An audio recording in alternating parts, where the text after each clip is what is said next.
Salam jumpa Sobat Wirid Traveling with Jesus. Jumpa lagi dengan saya Lala dari Atambua, Nusa Tenggara Timur. Hari ini Senin, saya akan membawakan bacaan-bacaan harian liturgi Katolik. Selamat menikmati tayangan kami. Tuhan memberkati.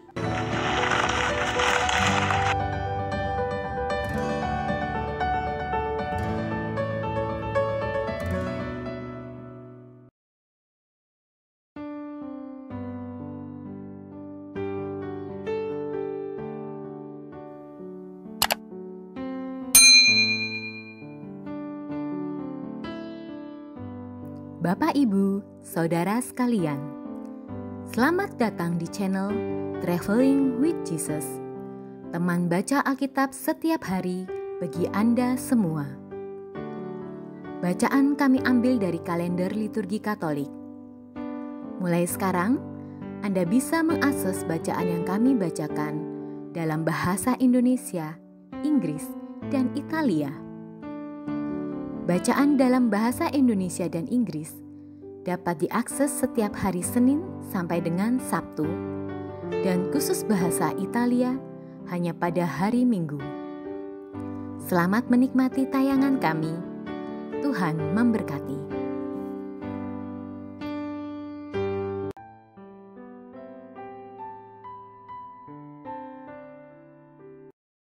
Peringatan Orang Kudus hari ini adalah Santo Aloysius Gonzaga. Aloysius Luigi Gonzaga, santo pelindung pemuda-pemudi Katolik, dilahirkan pada tanggal 9 Maret 1568 di Lombardia, Italia. Ia merupakan anak sulung dari keluarga Pangeran Castiglione. Karena ia begitu penuh semangat hidup, ayahnya berangan-angan agar kelak ia menjadi seorang perwira militer yang hebat. Ketika Luigi berumur 5 tahun, ayahnya mengajaknya ke kemah para tentara. Di sana, Luigi kecil ikut berarak dalam barisan.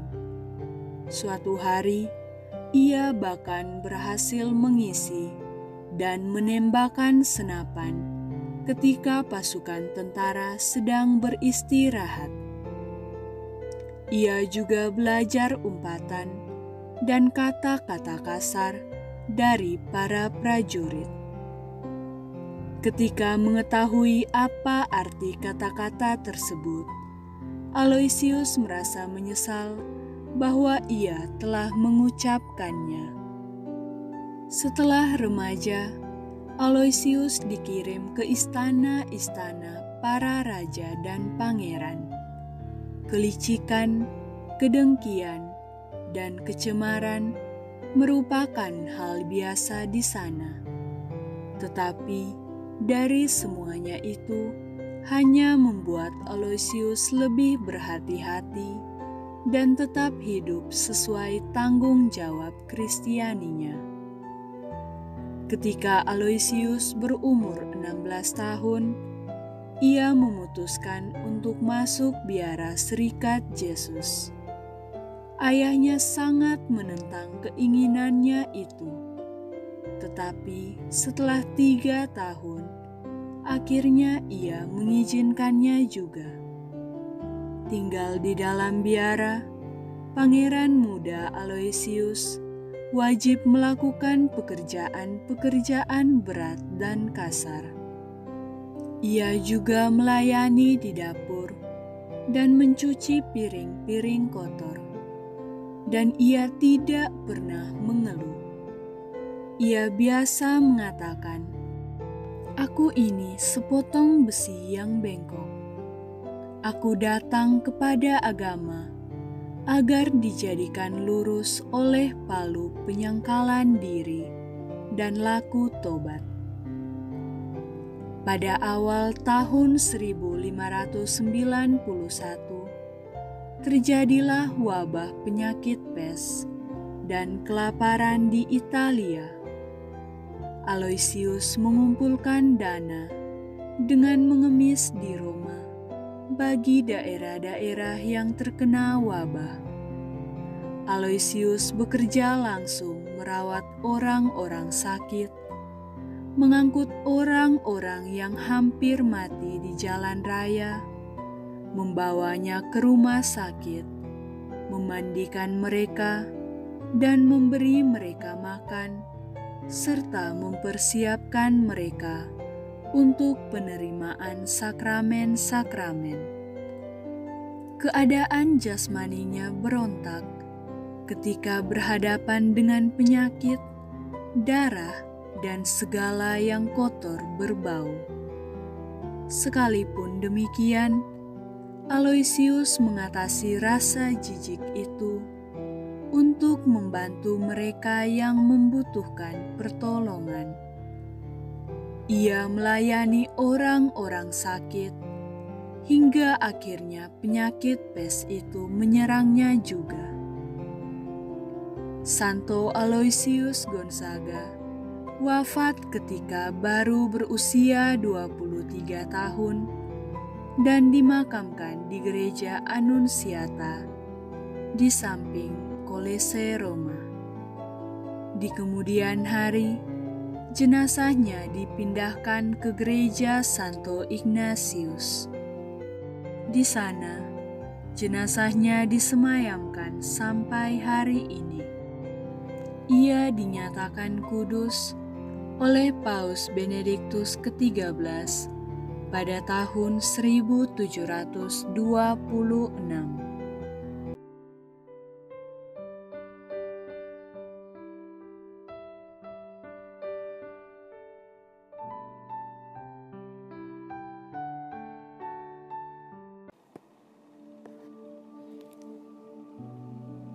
Demi nama Bapa dan Putra dan Roh Kudus. Amin. Datanglah ya Roh Kudus, datanglah dengan kekuatan hati Santa Perawan Maria yang tidak bernoda mempelaimu yang terkasih. Datanglah, bimbinglah kami, hiburlah kami.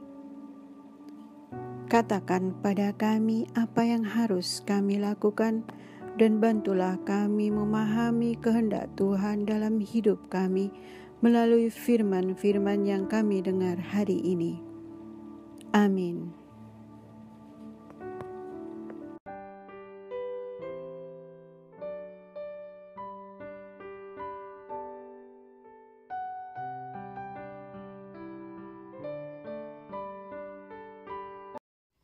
Bacaan dari Kitab Kejadian.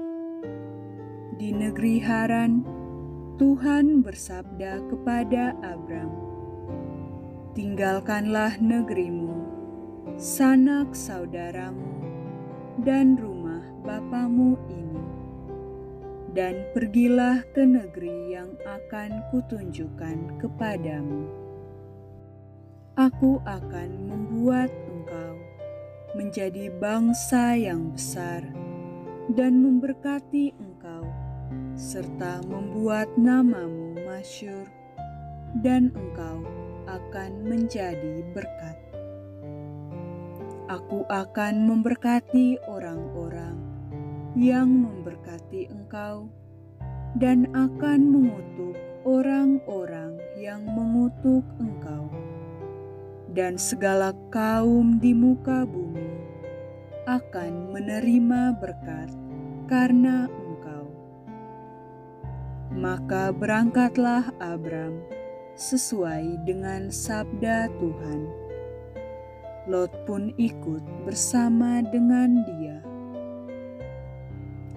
Abram berumur 75 tahun ketika ia berangkat dari Haran.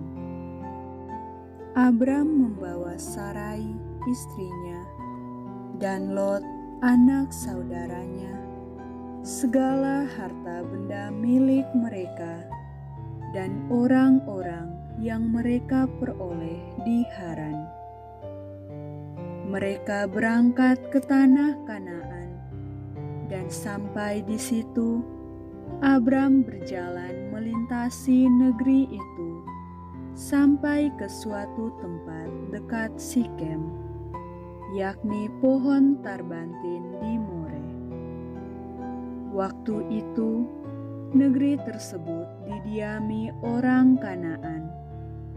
Maka Tuhan menampakkan diri kepada Abram dan bersabda, "Aku akan memberikan negeri ini kepada keturunanmu." Maka Abram mendirikan di situ sebuah mezbah bagi Tuhan yang telah menampakkan diri kepadanya. Kemudian ia pindah dari situ ke pegunungan di sebelah timur Betel. Di sana ia memasang kemahnya dengan Betel di sebelah barat dan Ai di sebelah timur. Lalu ia mendirikan sebuah mezbah di situ bagi Tuhan dan memanggil namanya. Sesudah itu, Abram berangkat lagi, dan makin jauh ia berjalan ke tanah Negeb. Demikianlah sabda Tuhan. Syukur kepada Allah.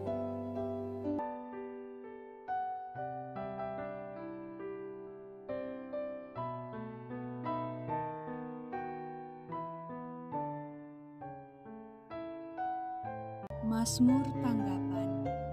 Refren: berbahagialah bangsa yang dipilih Tuhan menjadi milik pusakanya. Berbahagialah bangsa yang Allahnya Tuhan, suku bangsa yang dipilih Allah menjadi milik pusakanya. Tuhan memandang dari surga dan melihat semua anak manusia. Berbahagialah bangsa yang dipilih Tuhan menjadi milik pusakanya. Sungguh, mata Tuhan tertuju kepada mereka yang takwa, kepada mereka yang berharap akan kasih setia-Nya. Ia hendak melepaskan jiwa mereka dari maut dan memelihara hidup mereka pada masa kelaparan. Berbahagialah bangsa yang dipilih Tuhan menjadi milik pusakanya. Jiwa kita menanti-nantikan Tuhan. Dialah penolong dan perisai kita. Kasih setia-Mu, ya Tuhan, kiranya menyertai kami seperti kami berharap kepadamu. Berbahagialah bangsa yang dipilih Tuhan menjadi milik pusakanya.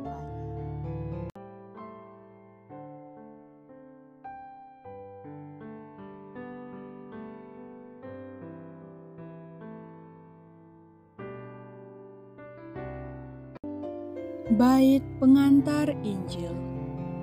Haleluya, haleluya.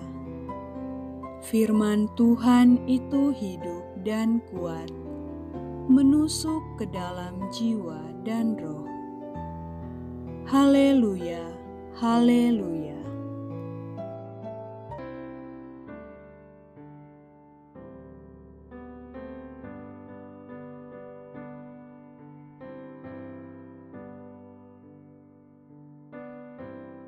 Inilah Injil Yesus Kristus menurut Matius. Dimuliakanlah Tuhan. Dalam khotbah di bukit, Yesus berkata, "Janganlah menghakimi, supaya kalian tidak dihakimi. Karena dengan penghakiman yang telah kalian pakai untuk menghakimi, kalian sendiri akan dihakimi. Dan ukuran yang kalian pakai untuk mengukur akan ditetapkan pada kalian sendiri. Mengapakah engkau melihat selumbar di mata saudaramu, sedangkan balok dalam matamu sendiri tidak engkau ketahui? Bagaimanakah engkau dapat berkata kepada saudaramu, biarlah aku mengeluarkan selumbar itu dari matamu, padahal di dalam matamu sendiri ada balok? Hai orang munafik, keluarkanlah dahulu balok dari matamu sendiri, maka engkau akan melihat dengan jelas untuk mengeluarkan selumbar dari mata saudaramu. Demikianlah Injil Tuhan. Terpujilah Kristus.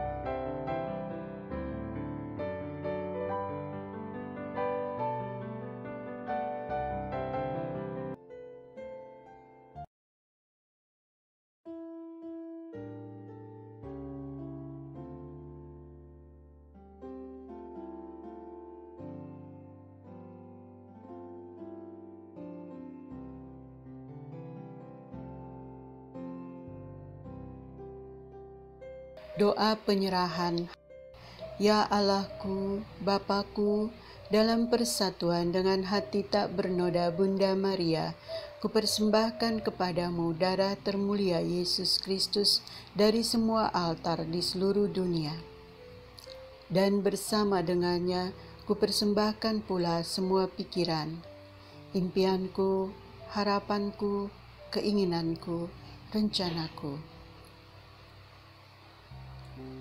juga perkataan dan perbuatanku hari ini, seluruh jiwa ragaku, orang-orang yang kukasihi dan mengasihiku, keluarga, sahabat kenalan, juga mereka yang tidak menyukai aku, dan terutama mereka yang sangat membutuhkan pertolonganmu, serta mereka yang sedang mencari Engkau dengan tulus hati.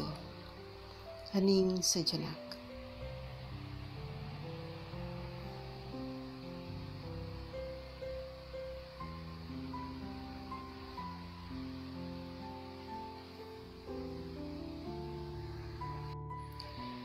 Ya Yesusku, hari ini aku mohon agar kami semua memperoleh semua pengampunan dosa dan daya rahmat sejauh kemampuan dan kebutuhan kami masing-masing oleh kerahiman dan kemurahan hati-Mu. Dan kupersembahkan semuanya itu bersama dengan diriku kepada hati tak bernoda Bunda Maria, agar beliau dapat menggunakannya sebaik mungkin sesuai dengan kehendak hati-Mu yang Maha Kudus. Darah termulia Yesus, selamatkanlah kami. Hati tak bernoda Bunda Maria, doakanlah kami.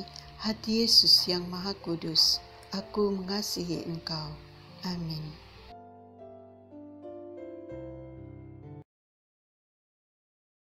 Doa Sili untuk dunia. Allah Bapa, kami percaya akan janji Bunda Maria dalam penampakan di Fatima, bahwa pada akhirnya dosa-dosa dunia yang telah menghina Engkau akan lenyap. Hati kudus Yesus Putramu, serta hati tak bernoda Bunda Maria akan memenangkan dunia, membebaskan kami dari perang nuklir, dari penghancuran diri yang tak ternilai, dari segala jenis perang, dan dari wabah penyakit. Maka utuslah para malaikat agung-Mu untuk menolong kami. Amin.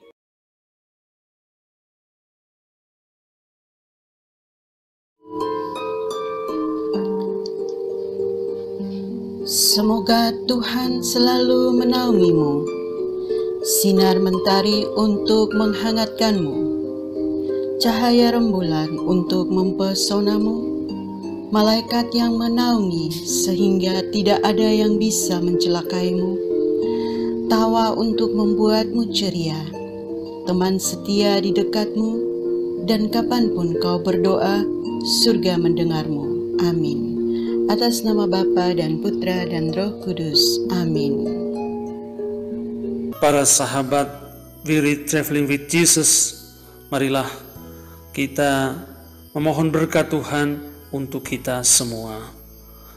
Tuhan sertamu dan sertamu juga. Semoga saudara-saudari, cita-cita, rencana-rencana, pekerjaan-pekerjaan, kesehatan, dan imanmu senantiasa dibimbing, dilindungi, dan diberkati oleh Allah yang Maha Kuasa, Bapa, Putra, Roh Kudus. Amin.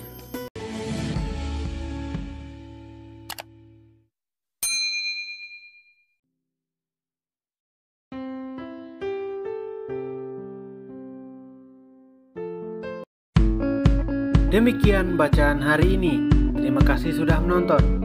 Jangan lupa subscribe, like kami di Facebook, dan follow kami di Instagram.